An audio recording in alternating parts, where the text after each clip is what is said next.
so picked up guitar, like learning an instrument, guitar, and like I played with a band poorly.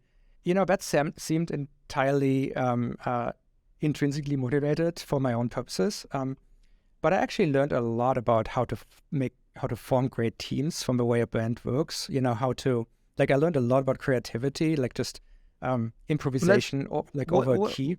What did you learn about building great teams from being in a band and learning music again? I learned a lot of lessons about leadership because, this is most pronounced in jazz, somewhat in blues as well. Where, there's a basic contract. It's like real artists will always talk about the tyranny of a blank canvas, right? Like, this is actually not what leads to creativity.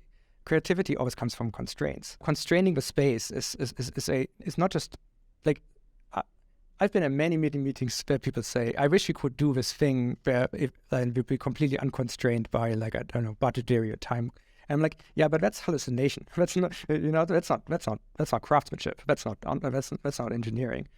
I think the older crafts have this totally figured out. Like in blues, you would you would set a meter, like you would set a tempo. You would presumably set a beat and you would set a key. And then afterwards, people improvise over that. Different people might do a solo, different people, like you're creating a new piece of music with every note. Like it's deeply creative, but the creativity comes out of the constraints that were set. And then if you really know what you're doing, and this is where it gets really fun, you get to violate some of those constraints. Like you can do a key change. You can go from minor to major.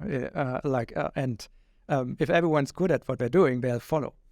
And or create some dissonance on in the scale, which actually leads, if you resolve it right, it leads to interesting things.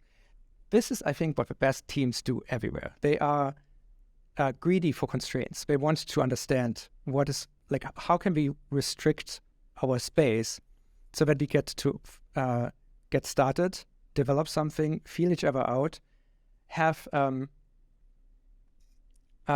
develop an appreciation for each other's aptitudes and skills, right? Like, it's a different piece of music depending on who shows up to your band.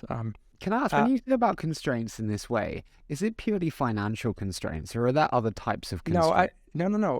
It's if you let's take an engineering project.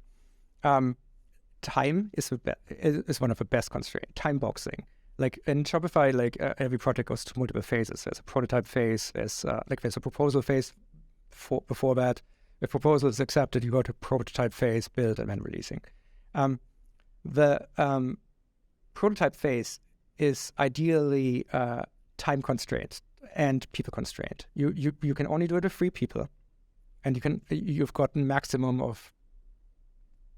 It's 6 weeks. It should actually be less. Like it's sort of meandered upwards. In fact, it should probably be a week. And then next week you should start from scratch to try something else and do this multiple times. That is like some of the best code I ever wrote. I wrote with my first engineer we hired, Cody, who was the CTO of a company at the time. We did this in pair programming, and we set ourselves constraints like. Every single day, we have to throw away all source code other than the unit tests. And we would ship the feature the day we could implement the entire feature in that day. And you really, really, really, really get good code if you do that. So, in fact, I think one of the best applications of creativity in the world of creation is actually creating creative constraints. And so I think this is a very big topic with lots and lots of ideas. I'm so glad that we do throw away this. What's a creative constraint, and how does that differ from a non-creative constraint?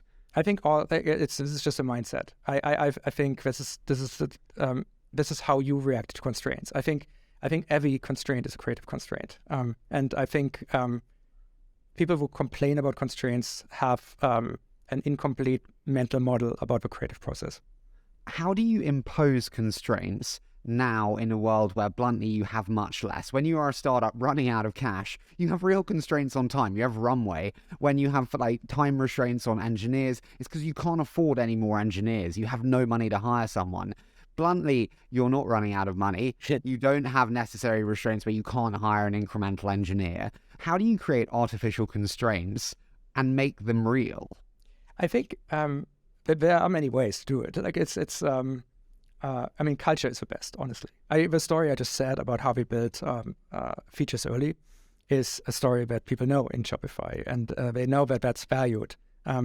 The project management system that Shopify has, which manages the phases of these projects and is sort of a central roadmap, places constraints on different phases.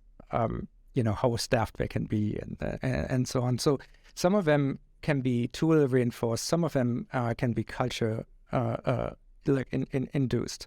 I think we just have a bad story. We have a bad. I mean, humans have infinite amount of bad stories. Like we keep finding. Our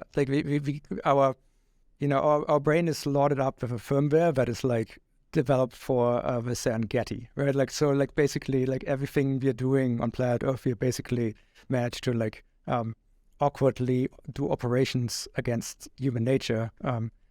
Sometimes our environment does it for us. Sometimes our sort of self-development can help. And you replace one bad story at a time. One of the bad stories is that artificial constraints are annoying. Artificial constraints are help with setting up boundary conditions. Again, every constraint, every rule, at least a company, as long as there's no victim on the other side of this, of course, while they are constraints, if you really know what you're doing, play some dissonant notes, play with the constraints, see what you can do, try to push against those things a little bit. And then if you discover that one of the constraints was actually not an artificial constraint, but was actually a detrimental constraint for the creative process, then we can change it, because we're trying to figure out how to build the best things we can.